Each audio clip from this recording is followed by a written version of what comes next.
Halo, shalom guys, apa kabarmu? Guys, video ini adalah kelanjutan dari video part pertama sebelumnya, bagaimana kita belajar tentang hidup berkenan dari seorang tokoh Alkitab yang populer bernama Daud. Guys, ketika saya menyiapkan ini, saya pelajari kehidupan Daud ini, saya sampai terharu, bahkan saya sampai menitikkan air mata, karena saya diberkati luar biasa. Dan ketika saya diberkati ini, saya pengen bagikan kepada kamu, supaya kamu diberkati, dan saya percaya ini bisa mengubah hidup kamu. Amin. Ini keren banget guys, ini keren banget. Ini sepertinya gini guys, inilah kehidupan yang disukai Tuhan. Ya, kehidupan Daud ini kehidupan yang dikatakan berkenan sama Tuhan. Nah gini guys, ya kita tahu ya, Daud pernah jatuh dalam dosa. Ya, dia pernah berzina dan dia juga membuat permufakatan jahat, membunuh Uria. Betul? Oke, saya setuju itu. Tapi itu adalah hal yang negatif dari Daud. Kita mau belajar hal yang positif dari Daud. Kita nggak bisa, oh jangan pelajari itu, dia pernah dosa. Gini guys, setiap orang pernah buat kesalahan. Amin. Tapi kita bisa belajar dari orang yang buat kesalahan ini, hal-hal positif. Ya, nah gini guys, ini yang keren guys. Daud itu disebut orang yang berkenan dalam KPR atau Kisah Para Rasul 13 ayat 22 nanti dibaca ya. Ini sudah dari part 1. Nah, berkenan di hatiku, kata Tuhan. Keren banget ya.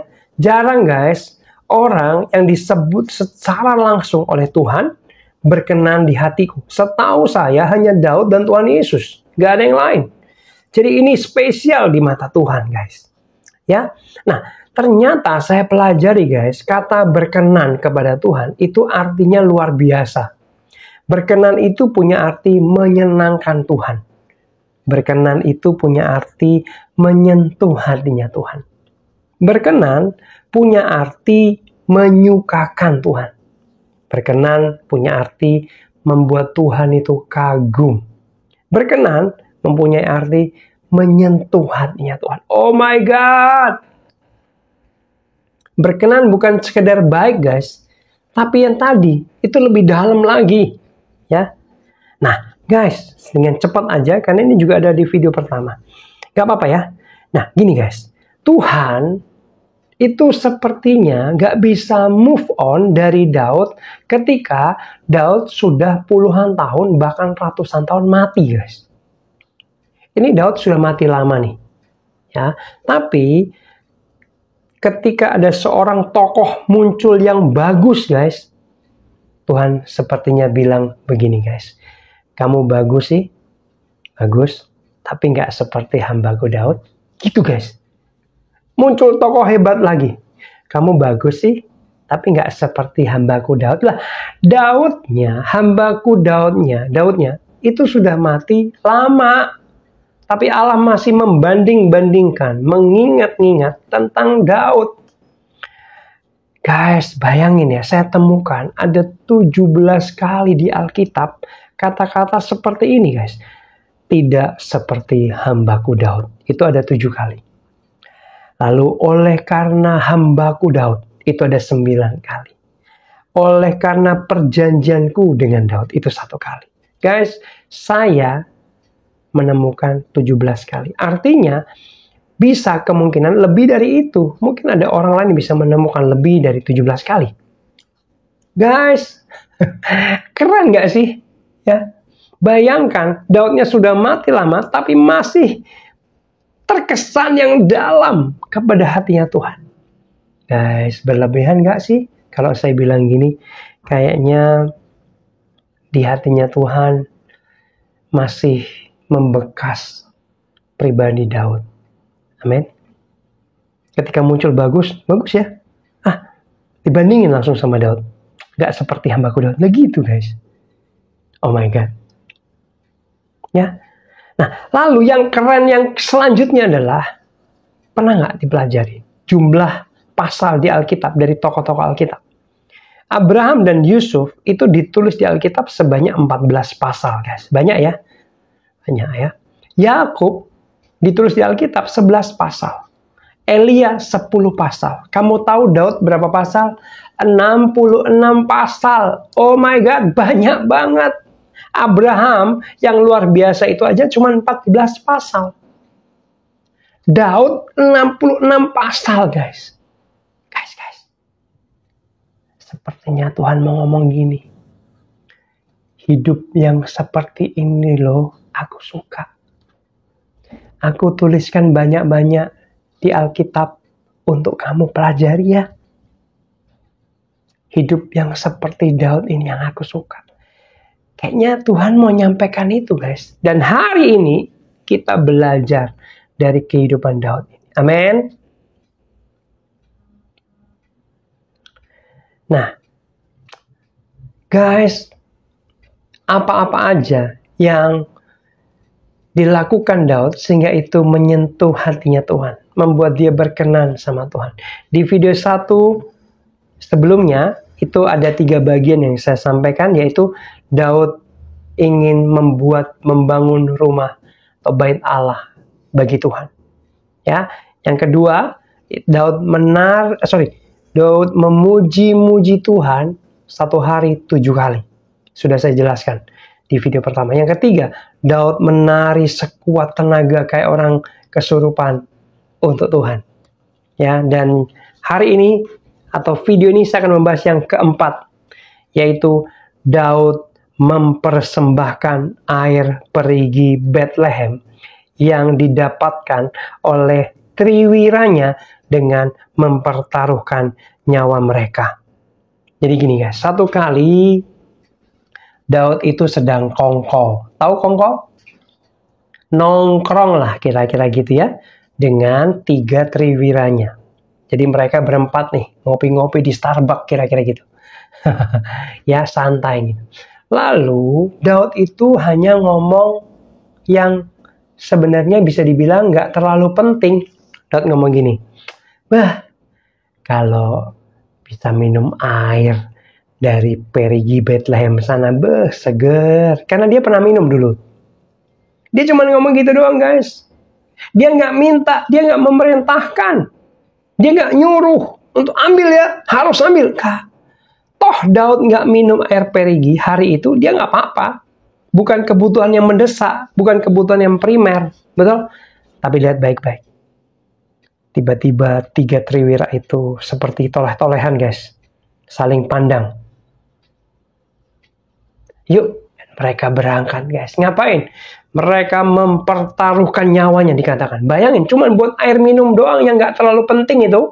Mereka mempertaruhkan nyawanya. Nerobos pasukan musuh, penjagaan musuh, ngambil air doang, bawa pulang lagi, ya, dipersembahkan untuk Daud. Ini Daud, buat engkau. Ya ampun guys, lalu ketika Daud terima, ini adalah air yang bernilai tinggi. Dari mempertaruhkan nyawa, air yang berharga, betul? Dia minum nggak? Enggak guys, dia nggak mau minum. Malah dia ngapain airnya? Dikasihkan kepada Tuhan. Guys, kita tahu bahwa Tuhan nggak butuh air. Betul, dia roh. Tapi dengar baik, Tuhan lihat hati Daud yang keren itu. Pokoknya sesuatu yang Daud miliki yang paling berharga, dia pengen kasih untuk Tuhan. Dia pengen kasih untuk kekasih hatinya. Ini air berharga Tuhan. Ini aku mau kasih buat engkau. Ini buat engkau Tuhan, aku gak mau minum. Ini buat Tuhan aja ya. Tuhan gak butuh air. Tuhan gak haus. Tapi Tuhan lihat hatinya Daud yang keren. Dia selalu kalau punya terbaik ingat Tuhannya. Ini keren gak sih guys? 1 Tawarik 11 ayat 17-18. Lalu timbullah keinginan pada Daud dan ia berkata, sekiranya ada orang yang memberi aku minum air perigi dari Bethlehem yang ada dekat pintu gerbang. Lalu ketiga orang itu triwira menerobos perkemahan orang Filistin. Mereka menimba air dari perigi Bethlehem yang ada dekat pintu gerbang, mengangkatnya dan membawanya kepada Daud. Perhatikan ini, tetapi Daud tidak meminumnya, melainkan mempersembahkannya sebagai korban curahan kepada Tuhan Oh my God. Ini saya merinding guys. Saya merinding nih. Kok ada ya hati kayak gitu ya, kayak Daud ini ya kepada Tuhan ya. Yang paling berharga, yang dia miliki, yang paling berharga, dia kasih ke Tuhan. Saya mau tanya guys, kenapa sih Daud bisa lakukan ini kepada Tuhan? Ada yang tahu? Kenapa? Kenapa Daud lakukan ini? Jawabannya satu. Karena Daud cinta Tuhan. Di hati Daud hanya ada Tuhan, Tuhan, dan Tuhan. Tuhan itu menjadi kekasih hatinya. Tuhan itu menjadi belahan jiwanya bagi Daud. Pertanyaan saya guys, buat kamu dan saya pribadi. Apakah benar Tuhan ada dalam hatimu? Memenuhi hatimu? Apakah benar Tuhan selalu ada nomor satu di hatimu? Menjadi kekasih hatimu? Jangan-jangan ada hal lain, ada orang lain. Dan biar firman Tuhan hari ini mengingatkan kita. Yuk mengutamakan Tuhan lebih dari apapun. Menomorsatukan Tuhan di hatimu. Dia adalah Raja di hatimu. Amin guys. Kok ada ya hati yang kayak gitu? Benar gak guys? Jarang ini. Jarang. Lalu yang kelima. Karena video saya 1-3 dan hari ini saya mau bahas 4, 5, 6, mungkin 7. Ya, nah yang kelima adalah takut ditinggalkan Tuhan. Daud itu takut ditinggalkan Tuhan. Mazmur 51 ayat yang ke-11. Kalau Alkitabnya buku ayat 13 ya. Janganlah membuang aku dari hadapanmu dan janganlah mengambil rohmu yang kudus daripadaku. Janganlah Tuhan, jangan ambil rohmu, jangan jauh daripadaku. Guys, Daud takut ditinggalin Tuhan. Daud takut di ghosting sama Tuhan. Tahu di ghosting? Ditinggalin. Dicampakkan. Sepertinya Daud ngomongnya, Tuhan beneran loh Tuhan, jangan tinggalin aku loh. Please Tuhan, jangan loh Tuhan. Jangan sekali-sekali kau tinggalkan aku. Memang di zaman perjanjian lama atau zaman Daud dulu, Roh Kudus itu nggak masuk di dalam kita seperti di zaman sekarang. Ya, tapi cuman hinggap guys. Dan itu bisa pergi lagi. Kalau hari ini, di zaman sekarang ini, Roh Kudus itu nggak bolak-balik, nggak keluar masuk. Dia tinggal tetap selama-lamanya. Tapi zaman PL, itu Roh Kudusnya cuma hinggap dan dia bisa pergi ketika kita hidup nggak berkenan. Makanya Daud ketakutan setengah mati, dia bilang, Tuhan, jangan ambil ya rohmu daripada aku ya. Please, beneran Tuhan, jangan loh. Sepertinya Daud mau ngomong gini, aku nggak bisa hidup tanpa engkau. Aku nggak mau hidup tanpa Tuhan.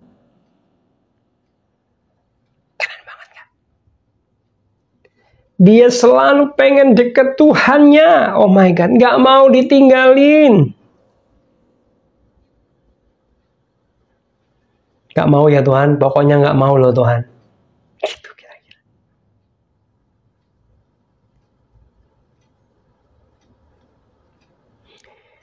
Lalu yang keenam guys. Daud suka tinggal dalam hadirat Tuhan. Ya, Mazmur 84 ayat 10, kalau Alkitab buku ayat 11. Sebab lebih baik 1 hari di pelataranmu daripada 1000 hari di tempat yang lain. Lebih baik berdiri di ambang pintu rumah Allahku daripada diam di kemah-kemah orang fasik. Guys, lebih baik 1 hari di pelataranmu, bukan di dalam rumah, bukan di dalam kamarnya Tuhan, tapi di pelataran aja. Jauh loh pelataran, tapi itu menurut Daud jauh lebih indah, lebih baik daripada tempat manapun di dunia ini. Ya, 1 hari gak apa-apa daripada 1000 hari di tempat yang lain.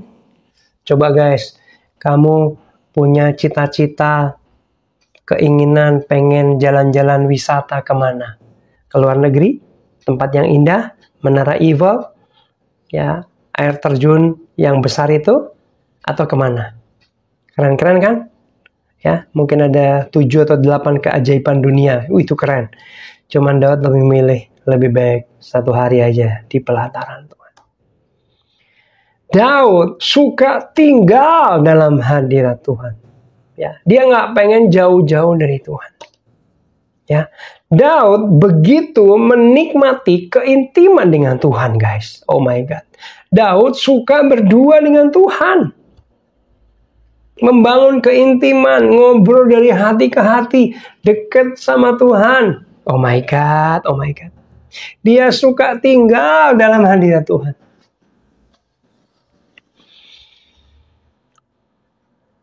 Daud suka bersekutu sama Tuhan. Saya mau bilang lebih jauh lagi. Daud itu kayaknya kecanduan sama Tuhan. Amin.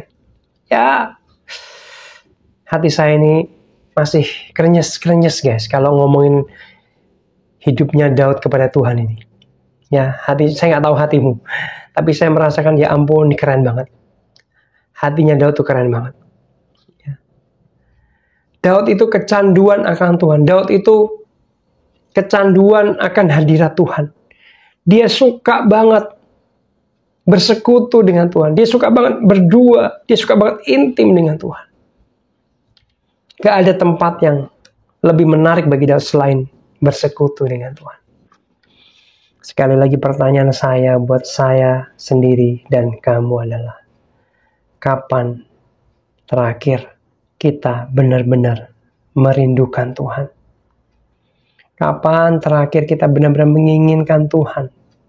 Kapan benar-benar kita datang sungguh-sungguh cari Tuhan? Sebab gini guys, kalau boleh jujur, kita seringkali datang sama Tuhan, buru-buru. Kita datang, minta-minta doang.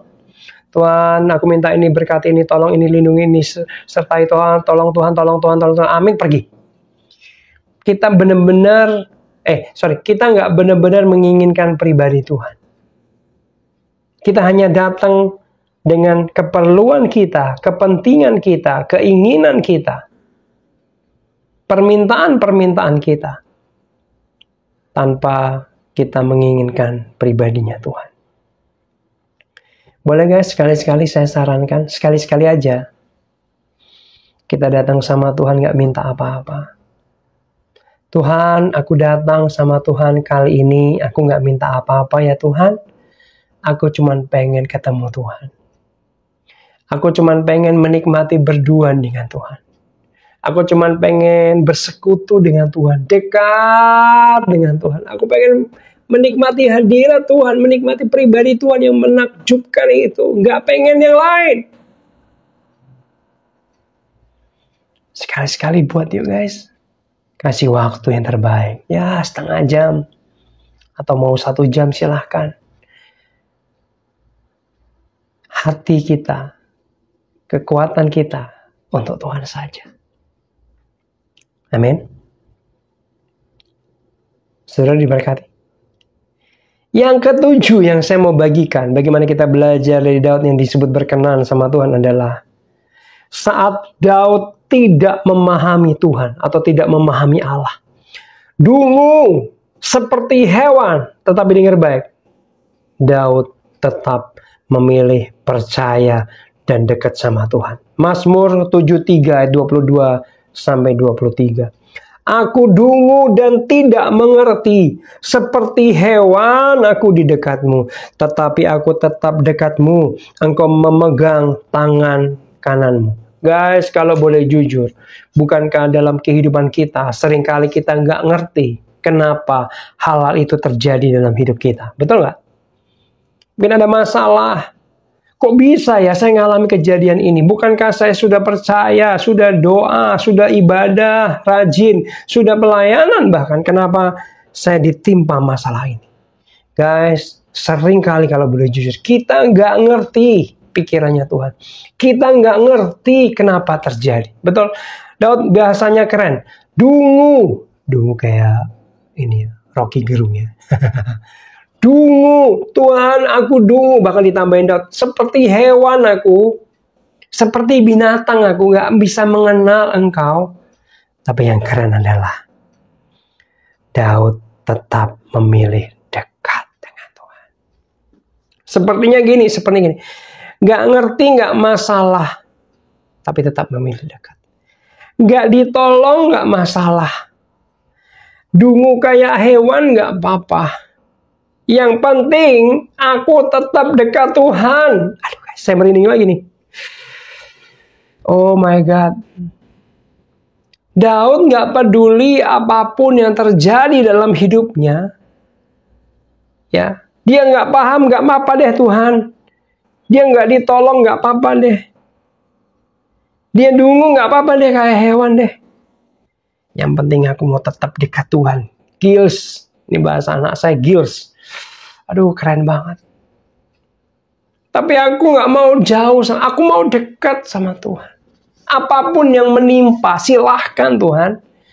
Tapi aku nggak mau jauh dari Engkau. Oh my God, oh my God. Pantesan aja ya guys, Tuhan itu tersentuh hatinya sama Daud. Karena kayak gini-gini nih. Berani nggak saya tantang kamu?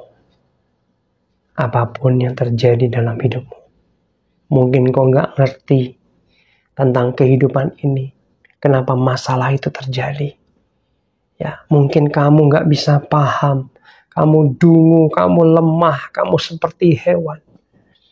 Tapi kamu bisa bilang sama Tuhan, gak pedulilah apapun yang terjadi. Aku mau tetap percaya sama Engkau.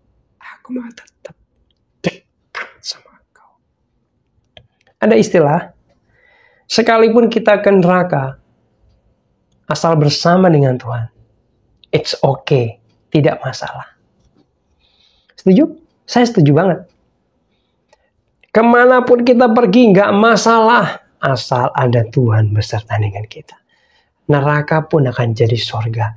Masalah yang pelik pun akan jadi terang. Masalah yang bertubi-tubi pun akan ada ketenangan. Amin.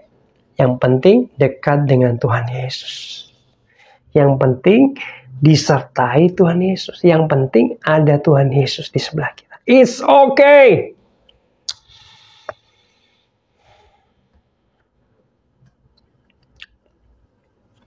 Sebentar. 1 Raja-Raja 14 ayat 8. Aku telah mengoyakkan kerajaan dari keluarga Daud dan memberikannya kepadamu. Tetapi engkau tidak seperti hambaku Daud, yang tetap mentaati segala perintahku dan mengikuti aku dengan segenap hatinya, dan hanya melakukan apa yang benar di mataku. Guys, di ending video ini, saya pengen mengajak setiap kita. Yuk dekat dengan Tuhan. Yuk lebih banyak cari Tuhan. Tadi di mobil saya sempat dengar Frankie Kuncoro bilang, semua pencapaian kita nanti akan ditinggalkan. Kita akan memasuki kekekalan. Ya, prestasi kita di dunia ini akan ditinggalkan semuanya. Jadi intinya, dia mau bilang apa? Dia mau bilang gini, boleh kita mengejar karir, kesuksesan, keberhasilan, ya boleh, hal-hal duniawi. Tapi tolong jangan melupakan hal-hal kekekalan. Hal-hal kekekalan adalah berdoa, beribadah, cari Tuhan, menyenangkan Tuhan, berkenan, hidup berkenan sama Tuhan. Kejar itu lebih. Yuk, lebih dekat sama Tuhan hari-hari ini. Kembali prioritaskan Tuhan dalam hidup kita, yuk. Biar kita selalu punya kerinduan dekat sama Tuhan. Selalu punya kerinduan ingin menyukakan Tuhan, menyenangkan Tuhan. Ya, guys, Tuhan itu pengen dekat sama kita. Amin. Dia sering kali menanti-nantikan kita datang sama dia. Ini anakku sudah lama gak datang ya. Gitu guys. Ya Tuhan gak pernah kesepian. Dia Allah gak kekurangan apa-apa. Tapi ingat dia pribadi. Ya. Dia bisa disenangkan. Teman saya satu kali kesaksian. Dia udah lama gak doa lah kira-kira gitu. Lalu ketika dia doa datang sama Tuhan. Dan dia bilang, Saya cuma berdiam diri, saya nggak minta apa-apa, saya cuma dekat Tuhan. Lalu Tuhan ngomong gini guys, Tuhan itu bisa ngomong ya, amin. Tuhan ngomong gini guys, sudah lama nggak datang ya, gimana, capek ya, ada masalah ya. Itu dalam banget sih guys. Udah lama nggak datang ya. Ingat guys, Tuhan itu pribadi, amin. Dia pengen dekat kita juga. Dia menanti-nantikan kita guys. Ingat ya, kalau datang sama Tuhan sekali-sekali nggak minta apa-apa yuk. Inginkan pribadinya. Inginkan Tuhannya, bukan berkatnya. Katakan amin.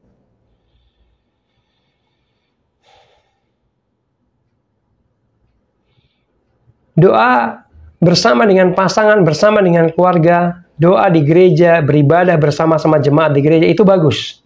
Tapi jangan melupakan berdua dengan Tuhan. Intim dengan Tuhan. Dari hati ke hati. Amin. Lalu, kalau kamu mau berkenan sama Tuhan, beri yang terbaik. Contohnya guys, kalau kamu datang ibadah hari Minggu, bisa nggak? Nggak telat. Datang 5 menit sebelum ibadah mulai, kamu sudah ada di gedung. Mempersiapkan hati, pikiranmu untuk Tuhan. Dan boleh nggak HP-nya dimatikan? Itu menghormati Tuhan guys. Matiin. Ini lebih penting dari hal apapun. Ya. Jangan main HP. Ya, jangan suka telat memberikan yang terbaik. Lalu kalau kamu sudah pelayanan, saya mau bilang, biarkan hatimu murni ketika pelayanan. Hatimu hanya ingin menyenangkan Tuhan, membalas kasih Tuhan yang besar. Bukan cari pujian orang. Bukan pengen dikenal orang. Bukan pengen jabatan. No. Biar hatimu lurus. Murni, Tuhan aku mau melayani untuk Engkau. Hanya untuk Engkau Tuhan. Bukan untuk kepentingan yang lain. Sebab banyak guys, pelayan Tuhan tanpa sadar, dia cari kemuliaan dirinya sendiri. Pengen dipuji orang. Pengen dilihat orang. Tapi saya percaya kita enggak ya. Yuk biar hati kita murni. Lalu, tadi dikatakan ayatnya, hidup melakukan apa yang benar. Guys, saya mendorong kamu hidup untuk Tuhan. Dalam keseharian kamu hidup untuk Tuhan. Katakan amin. Sebisa mungkin jaga hidupmu supaya nggak mendukakan Tuhan, nggak berbuat dosa. Ya minta kuasa Roh Kudus menolong kamu, memampukan kamu sebab kita nggak mampu. Ya, segala sesuatu sebelum kita katakan, kita lakukan, semua tingkah laku kita itu berkenan sama Tuhan. Amin. Jangan sampai kita sembrono dengan perkataan kita, perbuatan kita, tingkah laku kita. Pastikan itu berkenan baru kita lakukan. Jaga hidupmu untuk Tuhan. Ya, untuk Tuhan. Mari kita berdoa. Sudah selesai dan yuk satu dalam doa. Bapa di sorga, hamba berdoa. Kiranya firman yang ditaburkan akan menerobos hidup anak-anakmu yang mendengarkan ini. Mereka akan dibangun imannya. Diterobos oleh kebenaran firman Tuhan. Mereka dibangkitkan. Mereka setelah ini akan intim dengan Tuhan. Cari Tuhan sungguh-sungguh. Menghormati Tuhan. Hidup berkenan sama Tuhan. Hidup menyenangkan Tuhan. Terima kasih Roh Kudus. Kau tahu kemampuan kami gak seberapa. Kiranya Kau menolong kami. Memampukan hidup kami berkenan sama Tuhan. Dalam nama Yesus, haleluya. Amin. Guys, bagikan video ini supaya orang-orang diberkati. Dan kamu dipakai Tuhan menjadi saluran berkat, memberitakan Injil kabar baik.